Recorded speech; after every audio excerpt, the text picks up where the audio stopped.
లో ఉన్నటువంటి పరిశుద్ధులకు వ్రాస్తూ చెప్పిన మాటలు ఇవి. అక్కడ వారికి ఏమని చెప్తారు అంటే, 1 నుండి 7 వచనాల వరకు ఉన్న విషయాలు వాళ్ళకి శుభాలు చెప్పి, పరిశుద్ధులుగా పిలువబడిన వారికి అందరికీ శుభమని చెప్పి రాస్తూ అంటారు, యేసుక్రీస్తు వారిగా ఉండుటకు మీరు పిలువబడి ఉన్నారు. కింద చూడండి 8వ వచనానికి పైన, యేసుక్రీస్తు వారిగా ఉండడానికి మీరు పిలువబడ్డారు. నిజంగా యేసుక్రీస్తు వారిగా ఉండుటకు మీరు పిలువబడ్డారు. ఇది గొప్ప ధన్యత. యేసుక్రీస్తు వారిగా ఉండడం, దేవునికి బిడ్డలుగా ఉండడం అనేది గొప్ప ధన్యత మన జీవితంలో. మీరు యేసుక్రీస్తు వారిగా ఉండడానికి పిలువబడ్డారు అని అంటూ మళ్ళా కొన్ని మాటలు చెప్పి 11వ వచనంలో చెప్తారండి, మీరు స్థిరపడవలెనని వాళ్ళతో చెప్తారు. మీరు స్థిరపడవలెను, మీరు స్థిరపడవలెను అనండి. మీరు యేసుక్రీస్తు వారిగా ఉండడానికి పిలువబడ్డారు కాబట్టి యేసుక్రీస్తు వారిగా మీరుంటే, యేసుక్రీస్తులో ఎన్నో ఎన్నో ఎన్నో బుద్ధి, జ్ఞానము, సర్వ సంపదలు యేసుక్రీస్తులోనే గుప్తమై ఉన్నాయి. యేసుక్రీస్తే జీవమై ఉన్నాడు. యేసుక్రీస్తే సర్వము సమస్తానికి ఆధారభూతుడై ఉన్నాడు. కనుక ఆయన వారిగా మీరు పిలువబడడం మీ ధన్యత. కనుక మీరు ఆయనలో స్థిరులై ఉండండి. సరిగ్గా కూర్చోండి. ఎలా కూర్చున్నారు చూసుకోండి ఒక్కసారి. దేవుని ఎదుట మనం ఉన్నాం కదా.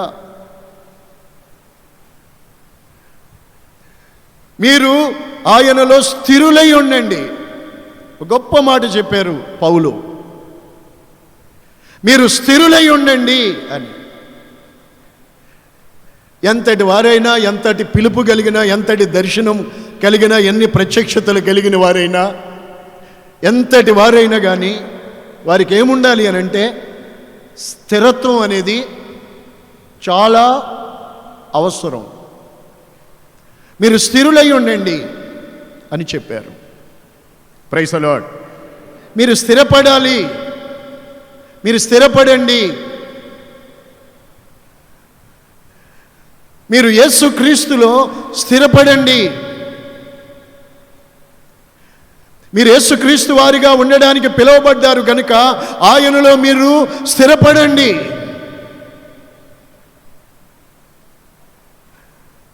అని పౌలు రోమాలో ఉన్న సంఘానికి తెలియచేస్తూ ఉన్నారు.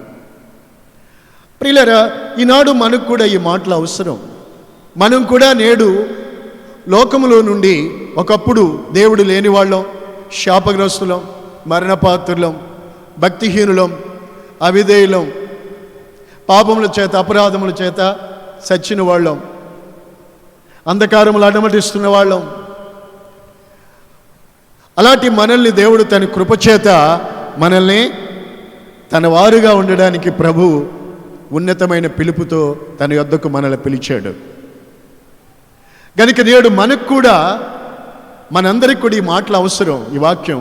కనుక నీ మట్టుకు నీవు, నా మట్టుకు నేను, మనము ఆయనలో స్థిరపడి ఉండాలి, స్థిరులై ఉండాలి, స్థిరపడాలి. ఏ విధంగా మనము స్థిరపడాలో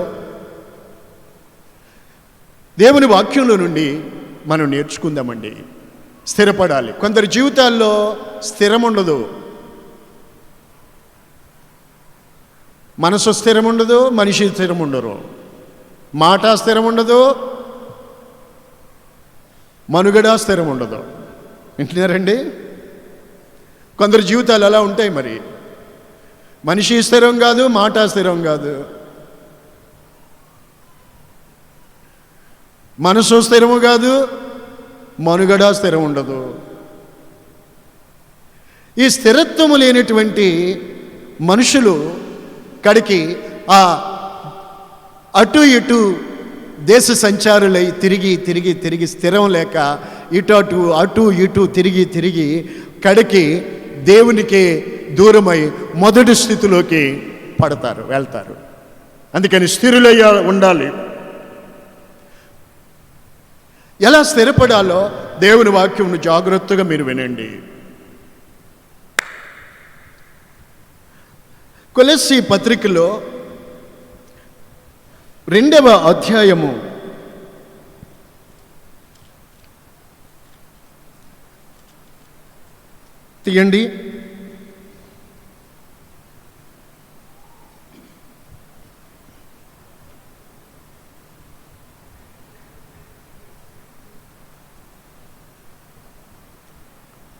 2వ అధ్యాయంలో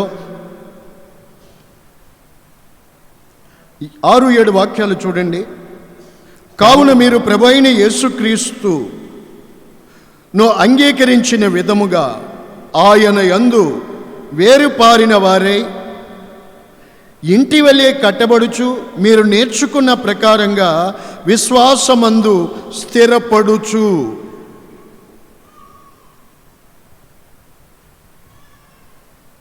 కృతజ్ఞతాస్తుతులు చెల్లించుట యందు విస్తరించుచు ఆయన యందుండి నడుచుకునుడి. ఎలాగా?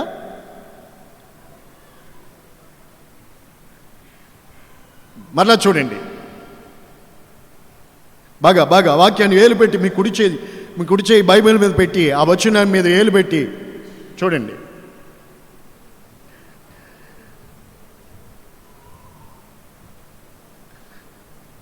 మీరు ప్రభువైన యేసుక్రీస్తును అంగీకరించారు.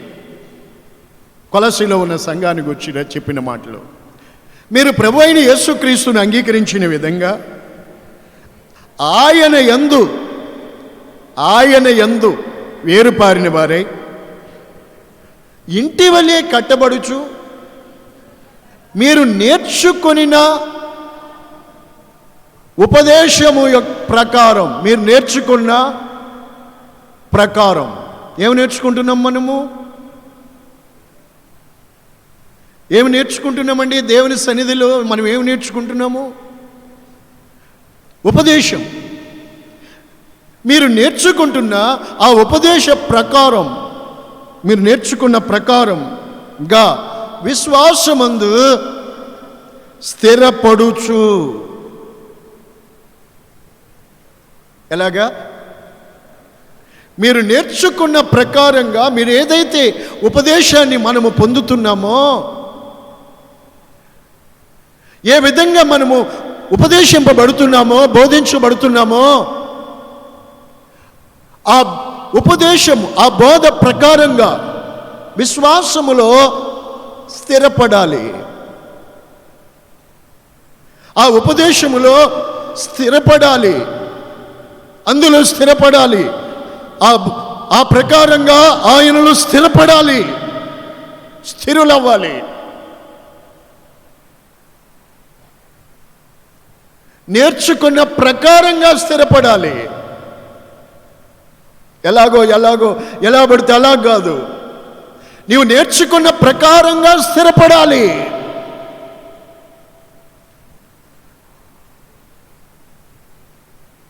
అర్థమైందండి? ఎందులో స్థిరపడాలి మనము మరొక మాట ఉంటుంది చూడండి. ఫిలిప్పీ పత్రిక 4:1 నా ప్రియ సహోదరులారా, నా ఆనందము, నా కిరీటమును, నా ప్రియులారా, ఇట్లు ప్రభువునందు మీరు స్థిరులై ఉండండి. నోట్ చేయండి ఈ మాట. బైబిల్లో ఆ వాక్యాన్ని మీరు గుర్తుపెట్టుకోండి. ఎలా మనము స్థిరపడాలి?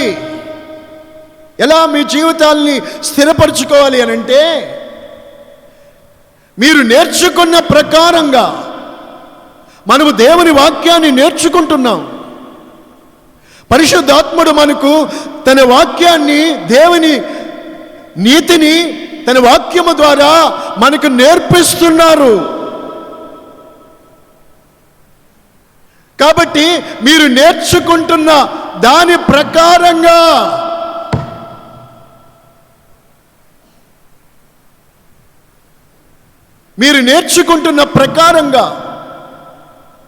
మీరు ప్రభువులో ఏమవ్వాలి? స్థిరపడాలి. కొందరి జీవితంలో స్థిరం ఉండదు. దేవుని దగ్గరికి వస్తారా, తల తిప్పకండి, అటు ఇటు తిప్పకండి, ఇలా చూడండి. దేవుణ్ణి అంగీకరిస్తారు, కానీ స్థిరం ఉండదు. మళ్ళా కొన్నాళ్ళకి మరో రకంగా ఉంటారు. ఎంత నేర్చుకుంటున్నా, ఎంత చెబుతున్నా, దేవుని వాక్యం ఎంత వింటున్నా దానిని నేర్చుకోరు, అందులో స్థిరపడరు.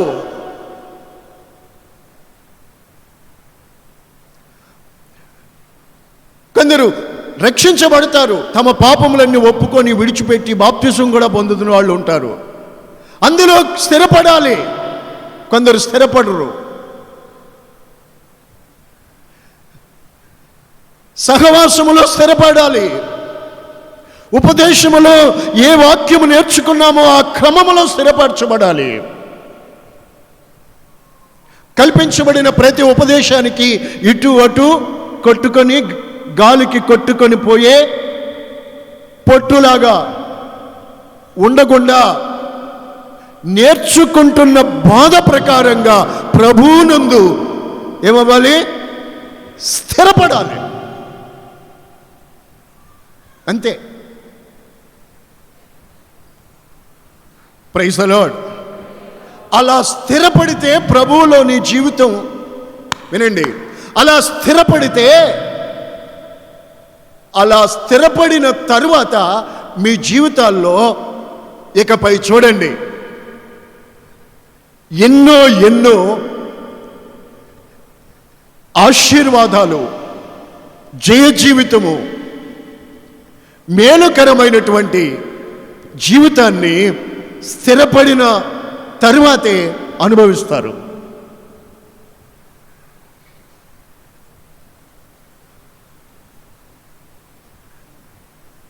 కొంతమందిలో స్థిరం ఉండదని చెప్పాను కదండి. ఈరోజు ఈ వాక్యం వింటున్న మీరు దేవునిలో స్థిరపడుతున్నారా? స్థిరపడి ఉన్నారా? మీ జీవితం స్థిరంగా ఉందా? రక్షించబడ్డారు, స్థిరంగా ఉన్నారా? విశ్వాసులుగా ఉండడానికి పిలువబడ్డ మీరు విశ్వాసములో, ప్రభువులో స్థిరంగా ఉన్నారా? నాటి నుండి నేటి వరకు నేర్చుకుంటున్న బోధలోనే మీరు స్థిరపడి ఉన్నారా? అందులో స్థిరపడకపోతే చెడిపోతారు. ఎప్పుడు స్థిరపడతావో అప్పుడు నీకు మేలు ఉంది. స్థిరపడకపోతే చెడిపోతారు. స్థిరపడకపోతే ఏమవుతారండి? ఒక వాక్యం చెప్తాను చూడండి, మీకు గుర్తు చేస్తాను. దేవుని ప్రజలు వినండి. 2 దినవృత్తాంతాలు 26లో ఉంటుంది.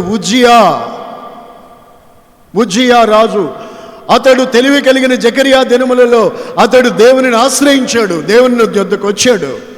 16 ఏళ్లుగా ఉన్నప్పుడే దేవునిని ఆశ్రయించిన వ్యక్తిని దేవుడు ఆశీర్వదించాడు, రాజయ్యాడు. అయితే దేవుడు అతన్ని చాలా వర్ధల చేశాడు. అయితే అతడు స్థిరపడిన తర్వాత మనసును గర్వించి చెడిపోయాడు.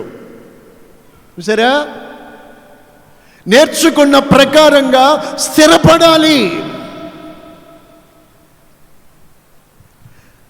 ఎప్పుడైతే స్థిరత్వం ఉండదో, స్థిరపడకపోతే చెడిపోతారు. అందుకే స్థిరపడాలి. ప్రతి ఒక్కరేనండి.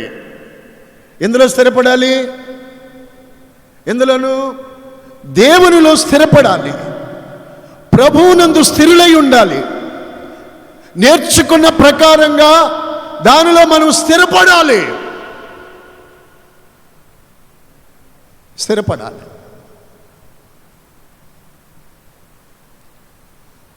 స్థిరపడకపోవటం వల్లే అనేకుల బ్రతుకులు పాడైపోతూ ఉన్నాయి. స్థిరపడండి. మీ పిలుపు, మీ దర్శనం స్థిరపరచుకోవాలి. చదువుకుందాం. 119వ కీర్తనలో 5వ వాక్యాన్ని మనం చదువుకుందామండి. మీరు బైబిల్ తీసి చూడండి. సత్యవేదము బైబిల్ వాక్యం ఏం చెబుతుంది అని అంటే, ఆహా నీ కట్టడలను గైకొను, ఆహా నీ కట్టడలను గైకొనున్నట్లు ప్రవర్తన స్థిరపడి నా ప్రవర్తన స్థిరపడి ఉండిన ఎడల ఎంత మేలు.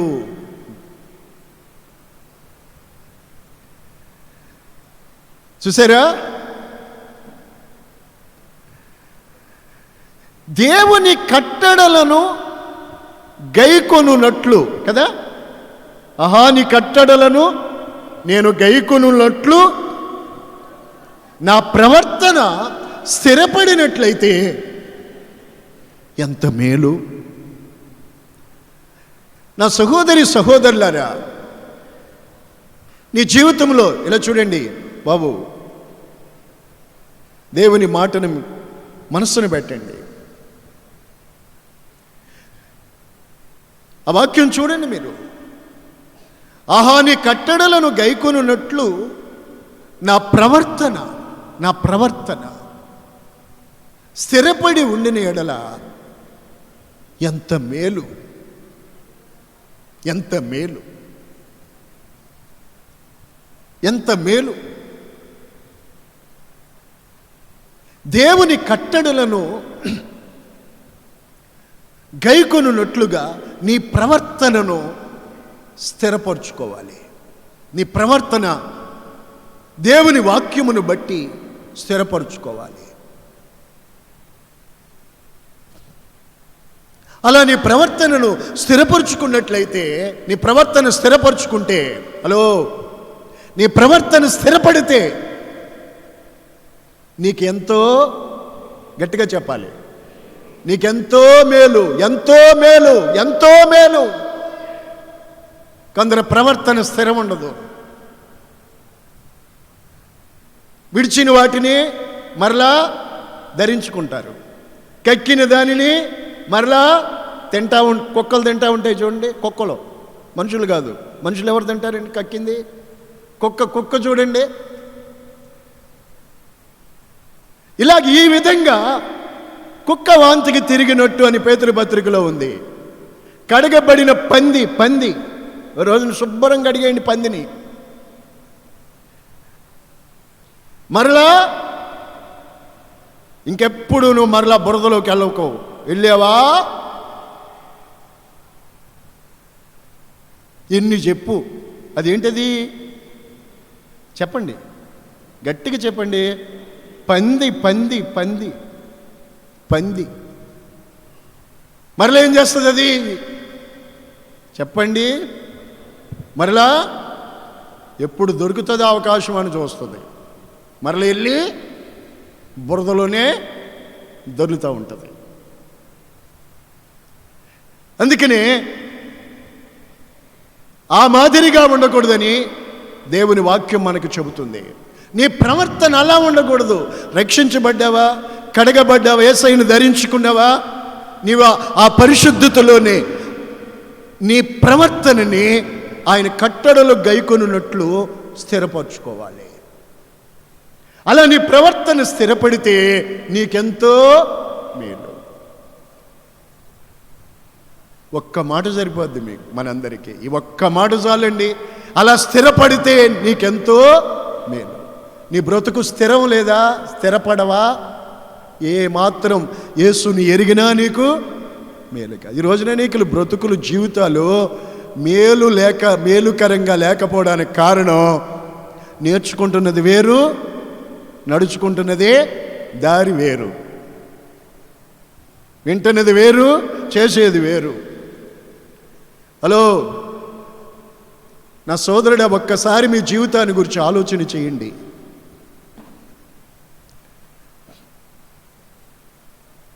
నేర్చుకుంటున్న ప్రకారంగా మీ ప్రవర్తన స్థిరపరచుకోవాలి. అలా చేసుకున్నప్పుడు మీకు మేలు.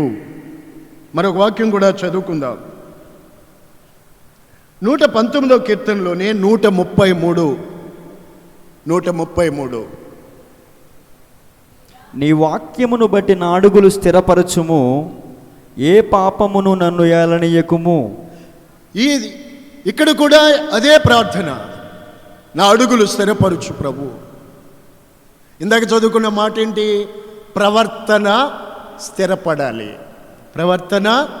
నీ ప్రవర్తన స్థిరపడాలి, స్థిరపరుచుకోవాలి. రోజుకో రకంగా ప్రవర్తించకూడదు, వారానికో రకంగా ప్రవర్తించకూడదు. కొందరు చర్చిలో ఉన్నప్పుడు ఓ రకంగా ప్రవర్తిస్తారు, బయటికి వెళ్తే మరో రకంగా ప్రవర్తిస్తారు. దేవుని ప్రజల మధ్యలో ఉన్నప్పుడు ఓ రకంగా ఉంటుంది ప్రవర్తన, బయట ఉన్నప్పుడు మరో రకంగా ఉంటుంది. అలా కాదు, నేర్చుకున్న ప్రకారంగా నీ ప్రవర్తన స్థిరపడాలి. అన్ని విషయాలలోనూ. రెండో మాట చూస్తున్నాము, నీ అడుగులు దేవునిలో స్థిరపరచబడాలి. అడుగులు అంటే నడవడి దేవునిలో స్థిరపరచబడాలి. ఎక్కడొక అడుగు అక్కడో అడుగు, ఇటొక అడుగు అటొక అడుగు, ఇటు అటు కాకుండా నీ అడుగులు ప్రభువులోనే స్థిరపరచుకోవాలి. ఆ మాటలో చూడండి, అలా స్థిరపడితే ఏ పాపము నిన్నేలదు. స్థిరత్వం లేని వారి జీవితాల్లోనే పాపం అనేది ప్రవేశిస్తుంది. నేను చెప్పనా, సరిగ్గా చూడండి. అసలు మనిషి జీవితంలో పడిపోవుట లేక మరలా పాపంలో పడిపోవుట ఏమండి, ఈ జరగడానికి కారణం ఏంటి తెలుసండి? స్థిరత్వం లేక, మనసు స్థిరపరుచుకోక, మనసు దేవుని వాక్యమును మనసులో నిలుపుకోక, స్థిరపరచబడక.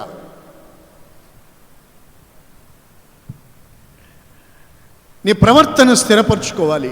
నీ అడుగులు దేవుని వాక్యాన్ని బట్టి స్థిరపరచుకోవాలి. ప్రైజ్ గాడ్, హల్లెలూయా. చక్కటి విషయం మనం చూద్దాం. 40వ కీర్తనలో తీయండి. 40వ కీర్తనలో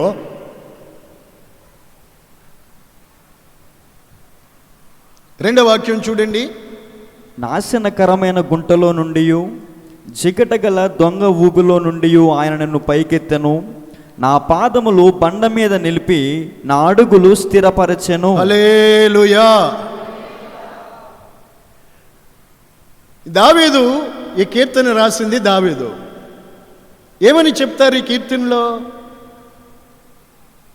ఆయన నాశనకరమైన గుంటలో పడిపోయాడు, జగట కలిగిన దొంగ భూమిలో పడిపోయాడు. అయితే ఆయన ఆ నాశనకరమైన గుంటలో నుండి, ఆ జిగట గల దొంగ ఊబిలో నుండి ఈ దావీదుని ఏం చేశారు? ఏం చేశారు?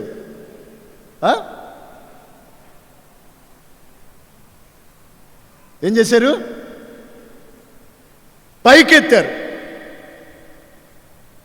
చెప్పండి, ఏం చేశారండి? దావీదు ఒకప్పుడు నాశనకరమైన గుంటలో పడిపోయాడు. ఎందులోనూ ఆ గుంట పేరు నాశనకరమైన గుంట. అంటే ఏంటది ఆ గుంట? పాపం ఉంది, చూసారా? పాపం ఎలాంటిదంటే అది ఏ రకమైన కానీ అది నాశనకరమైన గుంట. అందుకే భయము నుండి పాపం చేయకండి. పాపానికి రోజున లోకం పరుగులెత్తుతున్నారు. అది ఏ మాదిరిగా ఉంటుందంటే, వేటగాడు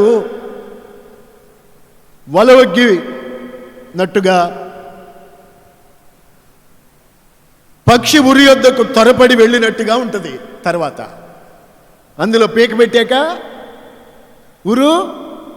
ఉరి బిగుసుద్ది. ఇక లాక్కుంటే రాదు, ఇక పీక అందులో నుంచి రాదు. తన్నుకొని విలవెల్లాడి గొట్టకమంటారు. ఇక ఇలాంటి నాశనకరమైన గుంట అని చెప్పాడండి తన అనుభవంతో. పాపములో పడిపోయినప్పుడు తన జీవితము గుర్చి నాశనకరమైన గుంట, జిగట కలిగిన దొంగ ఊబి. అందులో పడ్డదాకానే పడిన తర్వాత వదిలించుకుందామంటే విదిలేదు కాదు. ఆ జిగట వదలదు, అది వదిలిపెట్టదు, లాగుతుంది. ఇలాంటి నాశనకరమైన గుంటలో నుండి నాశనమైపోయి నన్ను ఆయన పైకెత్తారు, పైకి తీశారు ఆయన. స్తోత్రం. పైకెత్తి నా పాదాలు బండ మీద, అనగా క్రీస్తు, ఆయన మీద నా అడుగులు ఆయన స్థిరపరిచారు.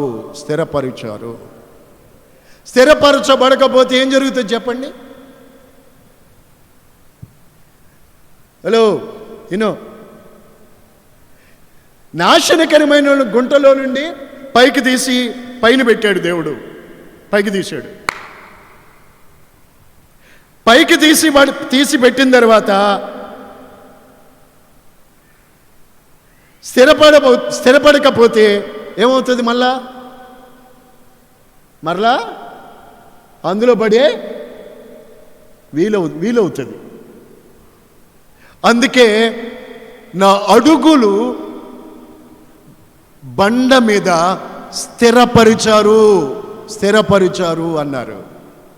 నాశనకరమైన గుంటలో నుండి దేవుడు నిన్ను పైకి తీశాడు. అందుకు కృతజ్ఞత కలిగి దేవుని స్తుతించాలి. అయితే నీవు మరలా ఆ నాశనకరమైన గుంటలోకి వెళ్లకుండా నీవు బండ మీదే నీ అడుగులు స్థిరపరుచుకోవాలి. 51వ కీర్తనలో కూడా దావీదు దేవుని వేడుకుంటారు. 10వ చరణములో స్థిరమైన బుద్ధి కదా, స్థిరమైన మనస్సు. చూడండి, ఒక్కొక్క మాట చూడండి. నీ ప్రవర్తన స్థిరపడాలి. నీ అడుగులు ఆయన వాక్యాన్ని బట్టి స్థిరపరచబడాలి. నేర్చుకుంటున్న బోధ ప్రకారంగా ఆయనలో స్థిరపడాలి.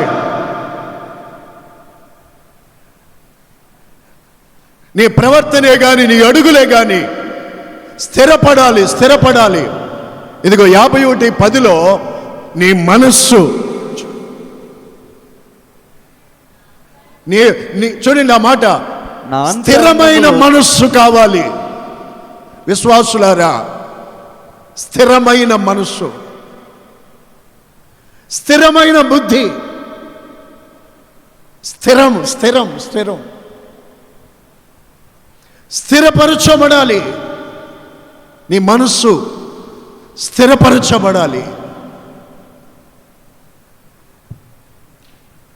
చూడండి, ఇర్మియా గ్రంథం 31:21లో ఇశ్రాయేలు ప్రజలను గూర్చి దేవుడు ఎలా హెచ్చరిస్తాడంటే, అక్కడ నీ వెళ్ళిన రాజమార్గము తట్టు నీ మనస్సు నిలుపుకోవాలి. అదే స్థిరపరచుకోవడం అంటే. ఎన్నాళ్ళు ఇటు అటు తిరుగుతావు? ఈరోజు దేవుడు నీతో మాట్లాడుచున్నాడు. ఎన్నాళ్ళు ఏమని ఉంది అక్కడ? బైబిల్ తీసి చూడండి. నీవు ఎన్నాళ్ళు ఇంకెన్నాళ్ళు ఇటు అటు తిరుగుతూ ఉంటావు? ఎన్నాళ్ళు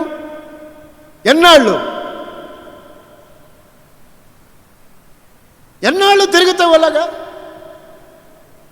నీ వెళ్ళిన రాజమార్గము తట్టు నీ మనస్సు నిలుపుకోవాలి. నీ మనస్సు నిలుపుకోవడం అంటే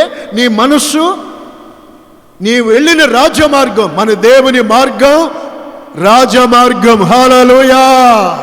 యేసయ్య మార్గమే రాజమార్గం. హల్లెలూయా!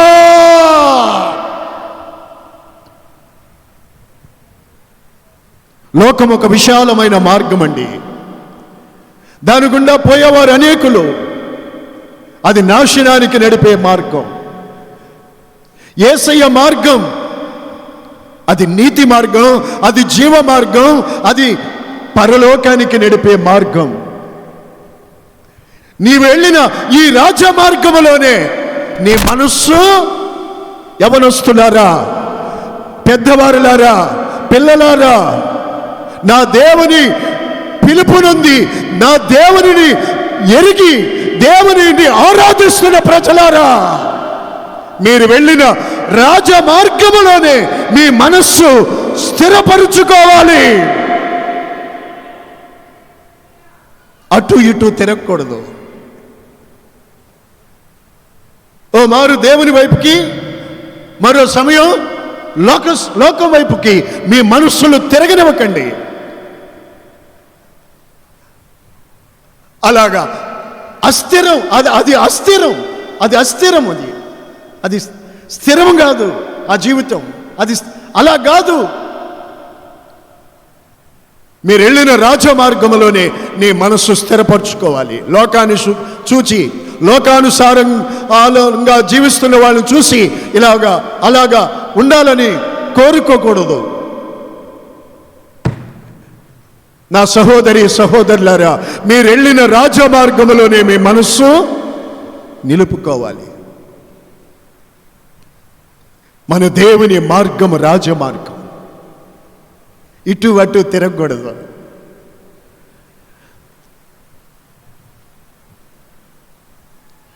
Praise the lord.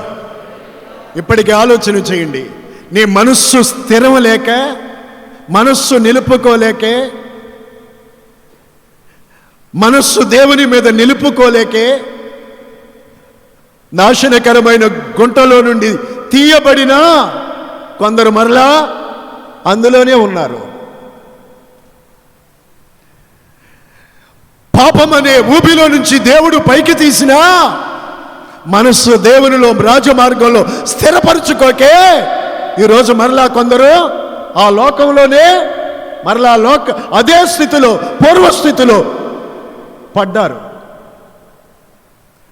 నువ్వు బుద్ధిపూర్వకంగా పాపం చేసినట్లయితే, సత్యమును గురించి అనుభవ జ్ఞానం పొందిన తర్వాత బుద్ధిపూర్వకంగా పాపం చేస్తే, తెలిసే మరలా అది నాశనకరమైన గుంట, అది తప్పు అని తెలిసే మళ్ళా అందులో పడితే ఆ పాపానికి ఇక బలి ఉండదు. జాగ్రత్త. మీరు ఏ గుంట నుండి తీయబడ్డారో, ఏ బండ నుండి చెక్కబడ్డారో జ్ఞాపకం చేసుకోండి. స్థిరపరుచుకోవాలి. ఏం చేయాలి చెప్పండి? ఎలాగా? నీ వెళ్ళినా చెప్పండి. ఎంతమంది వాక్యం వింటున్నారు? ఆ మనుషుడు చూడండి, కళ్ళు మూసుకుని నిద్రపోతున్నాడు. దురాత్మలు నిన్ను దేవుని వాక్యం విన్నేవు.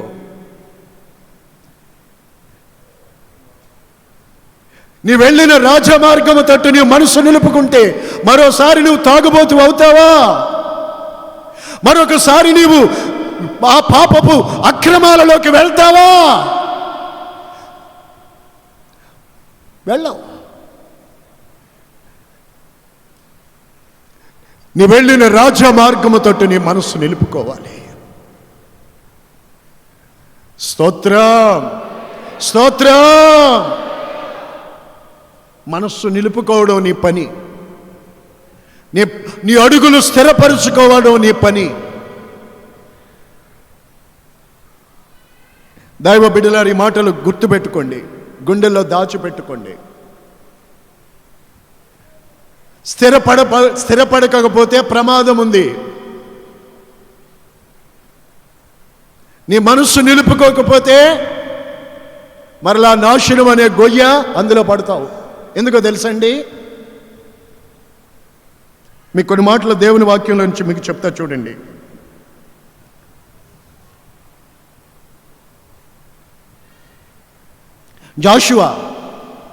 యెహోషువ గ్రంథం 3వ అధ్యాయం 17వ వచనం. త్వరగా తీసిన వాళ్ళు చదవండి. అప్పుడు ఆ మందసమును మోయువారు యోర్దానులో దిగిన తరువాత మందసమును మోయు యాజకుల కాళ్ళు నీటి అంచున మునగగానే పైనుండి పారు నీళ్లు బహుదూరమున సారేతాను నొద్దనున్న ఆదామను పురమునకు దగ్గర ఏకరాశిగా నిలిచెను. కింద చదువు. అక్కడ యాజకులు కాళ్ళు ఆ యొర్దాను నదిలో ఆరిన నేలన స్థిరముగా నిలిచెను అని ఉంది. దేవునిని సేవించే మందసం యేసుక్రీస్తుకు సాదృశ్యము. ఇక్కడ దైవ సేవకులు, యాజకులు, దేవుని సేవకులు. పేతురు పత్రిక ప్రకారంగా మనమందరము దేవుని చేత ఏర్పరచబడిన వంశం, రాజులైన యాజక సమూహం. ఈ రోజున మనము క్రీస్తు ప్రభువుని ధరించుకున్న మనము మన అడుగులు, వాళ్ళ అడుగులు ఎలాగైతే యొర్దానులో ఆరిన నేల మీద ఇజ్రాయెల్ ప్రజలు ఆ దరి చేరే వరకు కూడా స్థిరంగా ఉన్నాయో, మనం కూడా మన అడుగులు మన ప్రభువు వచ్చి మనల్ని పిలిచే వరకు, మన గమ్యము చేరే వరకు కూడా మన అడుగులు స్థిరంగానే ఉండేటట్టు చూసుకోవాలి. ప్రతి వ్యక్తి మీ అడుగులను స్థిరపరుచుకోవాలి, కదలకూడదు. ఎలాంటి పరిస్థితులు వచ్చినా విశ్వాసములోనే మన అడుగులు స్థిరపరుచుకోవాలి. దేవునికి మహిమ కలుగును గాక. మొర్దెకైని గురించి మీకు తెలుసు. మొర్దెకైని గురించి యెషయా గ్రంథం 3వ అధ్యాయంలో అక్కడ రాజాజ్ఞ ఒకటి ఉంది. ఆ రాజాజ్ఞ ప్రకారంగా హామాను ప్రధానమంత్రిగా ఉన్నారు. హామానికి అక్కడ రాజు యొక్క సేవకులందరూ కూడా సాగిలపడి సాష్టాంగ నమస్కారం చేయుదురు. అయితే అక్కడ ఉన్న వారిలో మొర్దెకై అని వారు ఎప్పుడు నమస్కారం చేశారా? ఇతరులలాగన సాగిలపడి హామానుకు నమస్కారము చేయలేదు. వాళ్ళు రాజు యొక్క సేవకులు అడుగుతూ వచ్చారు, రాజాజ్ఞ ఎందుకు మీరుతున్నావు నువ్వు? అందరూ సాగిలపడి నమస్కారం చేయించున్నాం కదా హామానికి, నీవెందుకు చేయటం లేదు అని అడిగేవారు. అప్పుడు హామాను వారితో ఆ మాటకి మొర్దెకై చెప్పాడు సమాధానం ఏంటంటే, నేను యూదుడను గనుక నేను ఆ పని చేయను అని చెప్పాడు. అయితే వాళ్ళు ఏం చేశారు అని అంటే, ఈ మొర్దెకై యొక్క మాటలో స్థిరమవుతాయా స్థిరపడవా చూద్దామని ఈ సంగతులు హామానుకు చెప్పారు. ఇతని గురించి చూసారండి, ఇతడు మీకు సాగిలపడి నమస్కారం చేయట్లేదు, యూదుడును గనక నేను ఆ పని చేయను అంటున్నాడు అన్నారు. నేను చేయనండి ఆ పని అన్నాడు. అసలు ఈ మాట స్థిరమవుతుందా స్థిరం కాదా, నిలబడతాడా నిలబడ్డని వాళ్ళు హామానుకు చెప్పారు. హామానుకి చెప్తే హామాను ఏం చేశాడు? పోనీలే అని ఊరుకున్నాడా? యూదులందరి ప్రాణాలు తీయడానికి పూనుకున్నాడు. రాజుతో చెప్పి యూదులు అందరు ఒకానొక దినాన చంపివేయబడినట్లు తాకీదులు రాయించాడు, జీవో పుట్టించాడు, శాసనం చేయించాడు. చూసారా? అయినప్పటికీ కూడా మొర్దెకై మాటలు స్థిరంగానే ఉన్నాయి. మీరు కూడా కొన్నిసార్లు, మనం కూడా కొన్నిసార్లు కష్టం వచ్చినప్పుడు, బాధ వచ్చినప్పుడు వినండి, మీకు బాధ వచ్చినప్పుడు, ఇబ్బంది వచ్చినప్పుడు, వ్యాధి వచ్చినప్పుడు, కటకటలాడిపోయినప్పుడు కొన్నిసార్లు మీరు మీ నోటితోనే మంచి మాటలు చెప్తారు. దేవునికి, నా జీవితం అంతా దేవునికేనండి, దేవుని కోసమేనండి, నా బ్రతుకంతా ప్రభు కొరికేనండి, దేవుని కొరికేనండి, నా జీవితంలో నేను ఎప్పుడు ఇక మరలా అలాగిలాగ ఉండనండి, నా జీవితం అంతా దేవుని కొరికే బ్రతుకుతానండి అని కన్నీళ్లతో చెప్తారు. ఇంకిలా ఉంటానండి, ఇకపై ఇలా బ్రతుకుతానండి, ఇంకా అలాగెళ్ళండి, అలా చేయనండి, అలా తిరగనండి, అది నాకొద్దు, ఇది నాకొద్దు, నాకు దేవుడు ఉంటే చాలు. హలో,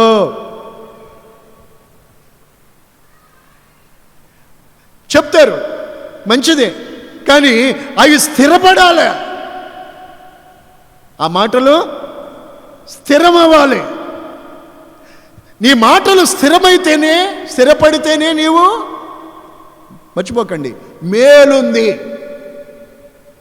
నీ ప్రవర్తన స్థిరపడాలి, నీ అడుగులు స్థిరపడాలి, నీ మనసు స్థిరపడాలి. స్థిరమైన బుద్ధి, స్థిరమైన మనసు.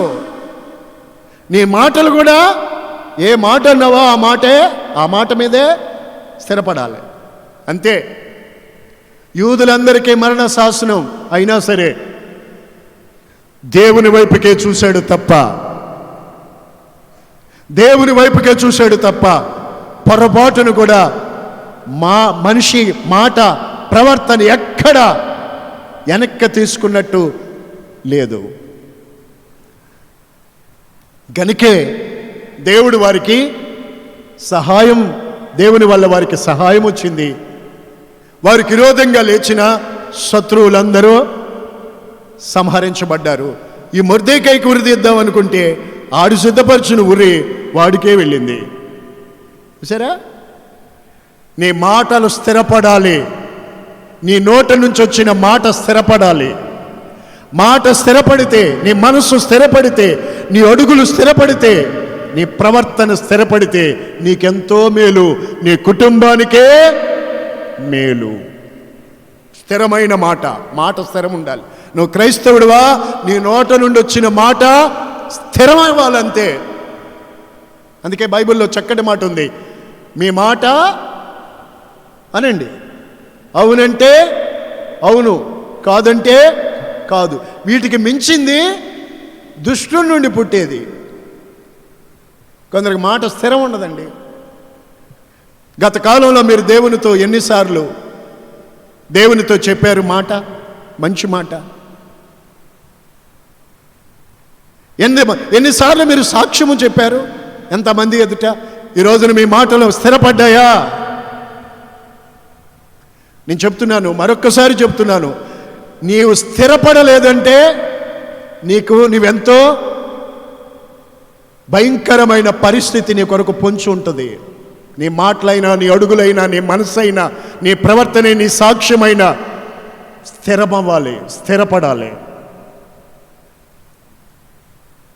స్థిరపరచబడాలి. మొర్దెకై మాటలు స్థిరంగానే ఉన్నాయి. స్తోత్రం. శ్రమలలో కూడా మన జీవితం దేవునిలో, చెప్పండి బ్రదర్, స్థిరంగానే ఉండాలి. వ్యాధి వచ్చినా దేవునిలో, విశ్వాసములో స్థిరంగానే ఉండాలి. దేవునిలో ఎల్లప్పుడూ స్థిరంగానే ఉండాలి. Praise the Lord. హల్లెలూయా. నా ప్రియులారా, మొదటి పేతురు పత్రిక 5వ అధ్యాయంలో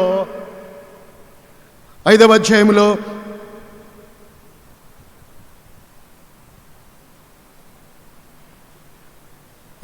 9 చూడండి త్వరగా.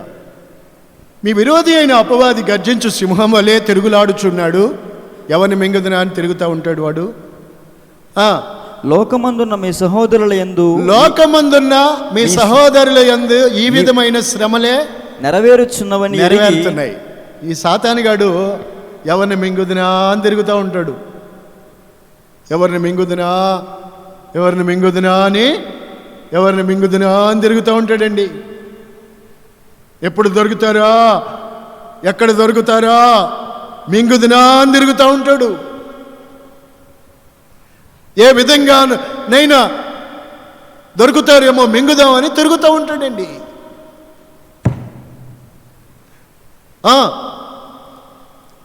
ఈ విధమైన శ్రమలే నెరవేరుచున్నవని ఎరిగి విశ్వాసమందు స్థిరులై, కాబట్టి దేవుని ప్రజలారా, మీరు విశ్వాసమందు స్థిరులై వారిని ఎదిరించండి. సాతానుడు శోధించక మానడు. ఎప్పుడు చూసుకోవాలి, మనం ఆత్మీయ జీవితం ఒక పందెము లాంటిది, ఒక యుద్ధము లాంటిది. అర్థమైందండి? ఒక యుద్ధము లాంటిది, ఒక పందెము లాంటిది. వాక్యంలోనే ఉంది. లోక సంబంధమైన యుద్ధం కాదు మనం చేసేది.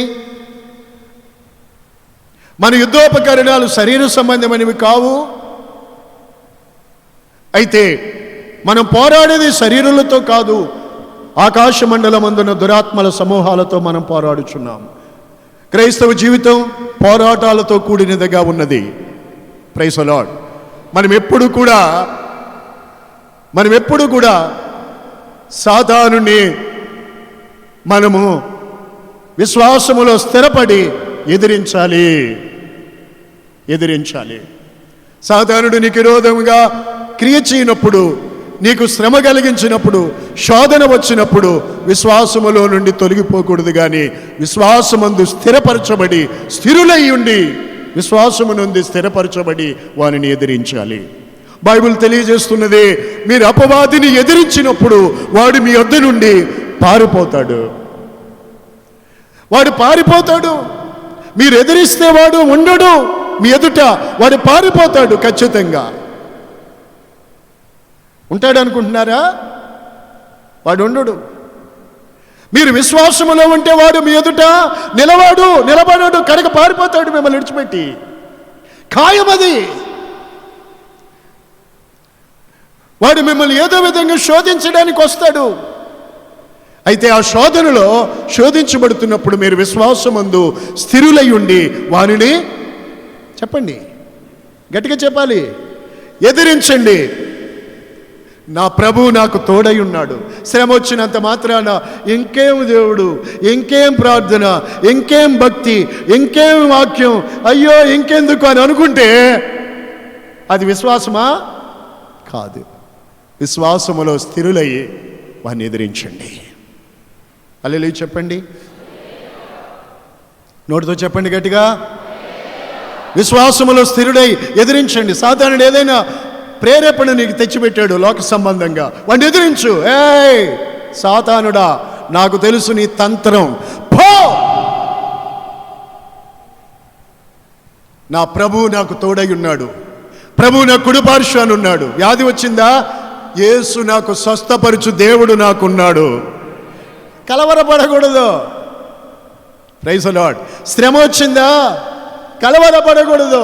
విశ్వాసములో స్థిరులయ్యి అపవాదిని మనము చెప్పండి, గట్టిగా చెప్పండి. నోరు మూసు కూర్చోండి. అలాగా శ్రమ వచ్చింది, శోధన వచ్చింది, వ్యాధి వచ్చింది, కలవరపడకు. విశ్వాసములో స్థిరపడి వారిని ఎదిరించాలి. ఇది దేవుని వాక్యం మనం నేర్చుకుంటున్నాం. Praise the Lord. హల్లెలూయా. విశ్వాసాన్ని వదిలిపెట్టేసి కలవరపడిపోయి తలుపులేసి ఇంట్లో పడుకో. ఆ పరిస్థితి వచ్చిందంటే సైతానుగాడు ఆల్రెడీ నిన్ను కడుపును పెట్టుకున్నాడనే దాని అర్థం.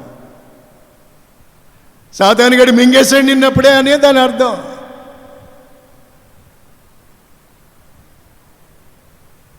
విశ్వాసమందు స్థిరులై వారిని ఎదిరించాలి. నాకే శ్రమ రాకూడదు బాబు యేసయ్యా, ఏ శ్రమ రాకూడదు, అది సరికాదు. శ్రమ వచ్చినా అసలు టెస్టింగ్, శ్రమలో నిలిచిందే విశ్వాసం. విశ్వాసమందు మనము స్థిరులై వారిని ఎదిరించాలి. ఇంతగా ప్రార్థన చేస్తున్నాను కదా, అరే పరిస్థితులు ఏం మారలేదేంటి, ఏంటి దేవుడు నన్ను విడిచిపెట్టాడా, త్రోసివేశాడా, అయ్యో ఏంటి? కలవరపడకుడి. మీ హృదయాలు కలవరపడనేకండి. ఎన్నో దేవుని ఆశ్చర్యమైన కార్యాలు మీరు చూశారు. మీరు విశ్వాసములో స్థిరులుగా ఉండాలి, కానీ అస్థిరులు ఉండకూడదు. దేవునికి మహిమ కలుగునుగాక. హల్లెలూయా. నా ప్రియులారా, ఆఖరిగా మీకు చెప్తున్నాను, కొలసి పత్రికలోని ఓ చక్కటి గొప్ప మన కొరకు దాచబడి ఉన్న ఆశీర్వాదం ఏంటంటే, మొదటి అధ్యాయములో 23వ వాక్యము, పునాది మీద కట్టబడిన వారై స్థిరముగా ఉండి మీరు విన్నట్టియు ఆకాశము క్రింద ఉన్న సమస్త సృష్టికి ప్రకటింపబడినట్టియు ఈ సువార్త వలన కలుగు నిరీక్షణ నుండి తొలగిపోక విశ్వాసమందు నిలిచియుండిన ఎడల ఇది మీకు కలుగును. హల్లెలూయా. ఏం కలుగును? సరిగ్గానండి, మరి తలకాయ పెట్టి ఏం కలుగును చెప్తా వినండి. మళ్ళా చూడండి ఆ వాక్యం. పునాది మీద కట్టబడిన వారై మీరు స్థిరంగా ఉన్నట్లయితే, పునాది మీద కట్టబడిన వారై అంటే మీకు గుర్తుందా? మన యేసయ్య చెప్తారు పునాది మీద కట్టబట్టం అంటే ఏంటో. ఎవడైనను నా యొద్దకు వచ్చి నా మాటలు విని వాటి చొప్పున చేయు ప్రతివాడు బండ మీద పునాది వేసిన కట్టబడిన వారిని పోలి ఉంటాడు. అలా మీరు పునాది మీద కట్టబడిన వారై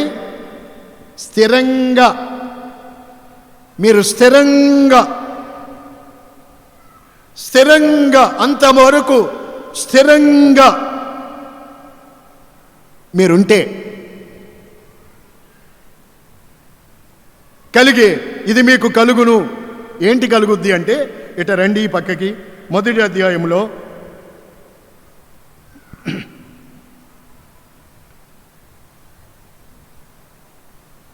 15వ వాక్యం చూడండి. ఆయన అదృశ్య దేవుని స్వరూపియే. చూడండి నేను చెప్తా చూడండి. 13వ వాక్యం, ఆయన మనలను అంధకార సంబంధమైన అధికారములో నుండి విడుదల చేసి తాను ప్రేమించిన తన కుమారుని యొక్క రాజ్య నివాసులుగా చేశారు. ఆ కుమారుని యందు మనకు విమోచనము కలిగింది, అనగా పాప క్షమాపణ కలిగింది. స్తోత్రం స్తోత్రం. దీని ద్వారా మనం ఏమి పొందబోతున్నామంటే 12వ వచనంలో చివరికి వచ్చేస్తే మీకు కనబడుతుంది, తేజోవాసులైన పరిశుద్ధుల స్వాస్థ్యము. తేజోవాసులైన పరిశుద్ధుల స్వాస్థ్యములో పాలివారమగుటకు మీరు స్థిరంగా ఉంటే మనకు కలిగేది ఏమిటి అని అనగా, తేజోవాసులైన పరిశుద్ధుల స్వాస్థ్యము మీకు కలుగుతుంది. ఎవరికి తేజోవాసుల స్వాస్థ్యము? ఇలాగ చూడండి, మనం అంధకార సంబంధమైన వెనక ముందు చదివించని వచనాలు, అందుకే తెలియ కాదు.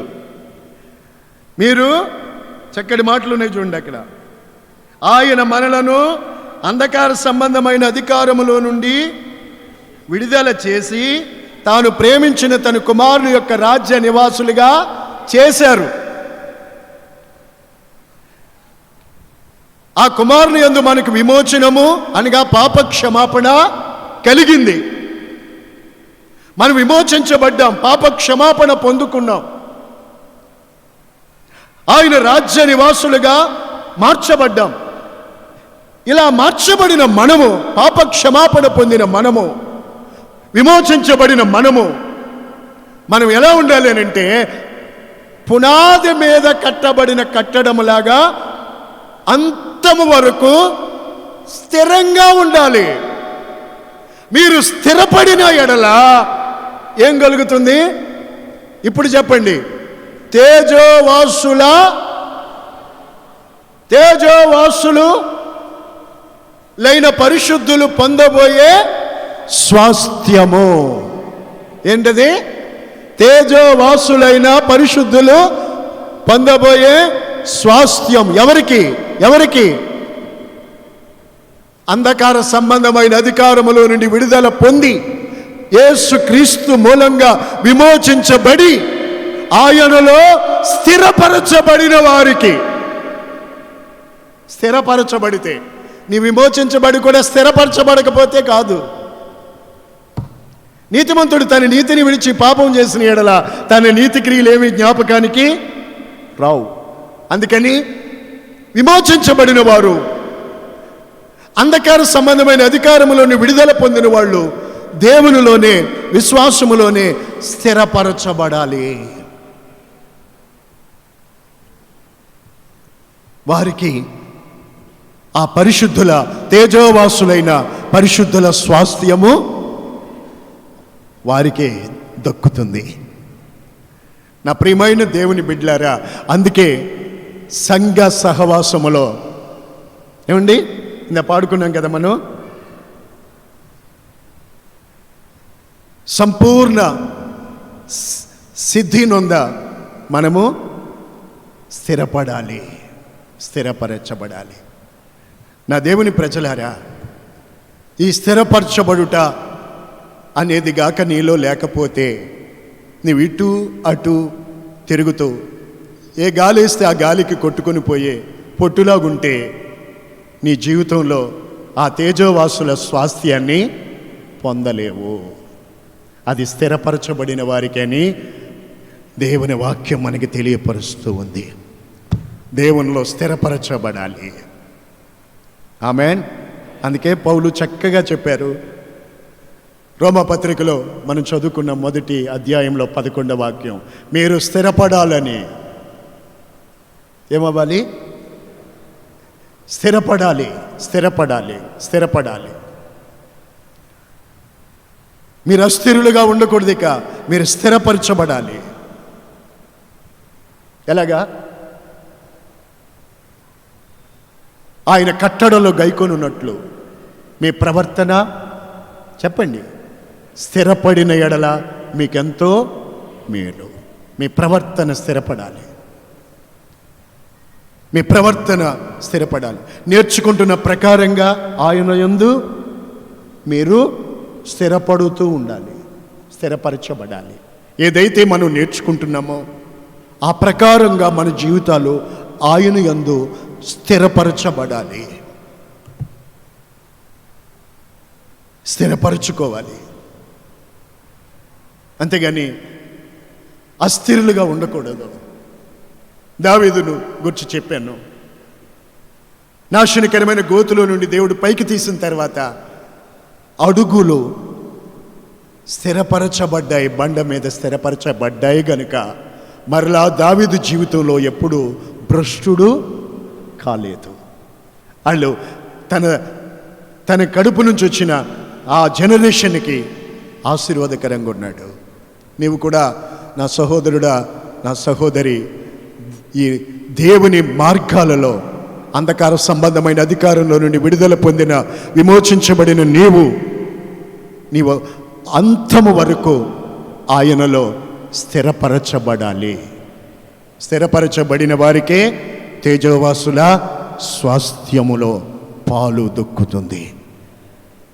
కనుక నేటి దినమందు దేవుని వర్తమానం, దేవుని వాక్యం వింటున్న మీరంతా ఈ మాటలన్నిటినీ మీ హృదయములో భద్రపరుచుకొని మీ అడుగులను ప్రభువులో స్థిరపరుచుకోండి.